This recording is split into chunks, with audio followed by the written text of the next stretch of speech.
Ever wondered why Heracles, the greatest hero of ancient Greece, had to perform 12 impossible tasks? It's a story of tragedy, divine jealousy, and ultimately, redemption. Let us journey back to a time of gods and monsters to uncover the truth behind the 12 labors of Heracles. Our hero, originally named Alcides, was the son of Zeus, king of the gods, and a mortal woman named Alcmene. This made him a demigod, blessed with superhuman strength from birth. But it also made him the target of Zeus's wife, the goddess Hera. From the moment he was born, Hera's jealousy burned with a white-hot fury. She sent 2 venomous snakes to his crib, but the infant Heracles simply laughed and strangled them, one in each hand. This was just the beginning of his legendary might. As he grew into a man, Heracles was a force to be reckoned with, a towering figure with a heart as big as his muscles. He married the Princess Megara, and they had several children. For a time, it seemed he had found peace, but Hera's vengeance was patient.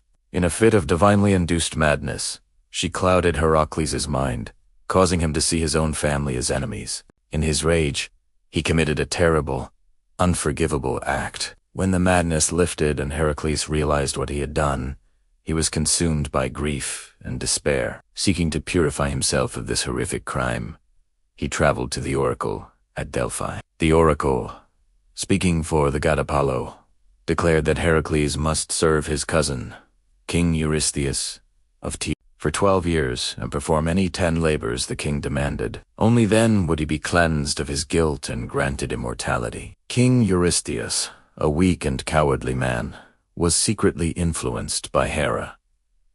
He devised a series of tasks so dangerous, so impossible, that he was certain Heracles would fail and perish. These 10 labors, which later became 12, were designed to be the ultimate test of strength, courage, and wit. The first labor was to slay the Nemean lion, a monstrous beast whose golden fur was impervious to all weapons. Heracles tracked it to its lair and, realizing his arrows and club were useless, wrestled the creature with his bare hands, finally choking it to death. He then used the lion's own razor-sharp claw to skin it, and from that day forward, he wore its impenetrable hide as his signature cloak. Next, he faced the Lernaean Hydra, a multi-headed serpent that grew to new heads for every one that was cut off. With the help of his nephew Iolaus, Heracles learned to cauterize the stumps with a torch after each decapitation, preventing them from regrowing. He finally defeated the beast and dipped his arrows in its venomous blood,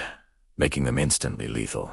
From capturing the fleet-footed Cyrenian hind, sacred to the goddess Artemis, to wrestling the Erymanthian boar and bringing it back alive, each labor pushed Heracles to his limits. He cleaned the impossibly filthy Aegean stables in a single day by diverting 2 rivers.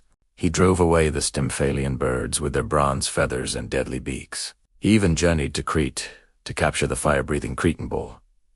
His tasks grew even more perilous, taking him to the edges of the known world. He had to steal the man-eating mares of Diomedes, obtain the girdle of Hippolyta, queen of the Amazons, and capture the cattle of the 3-bodied giant Geryon. The final 2 labors were considered truly impossible, as they required him to defy the laws of nature itself. First, he had to steal the golden apples of the Hesperides, which were guarded by a 100-headed dragon. Heracles cleverly tricked the Titan Atlas into retrieving them for him. And for his 12th and final labor, Heracles descended into the underworld itself. His mission, to bring back Cerberus, the 3-headed hound that guarded the gates of Hades.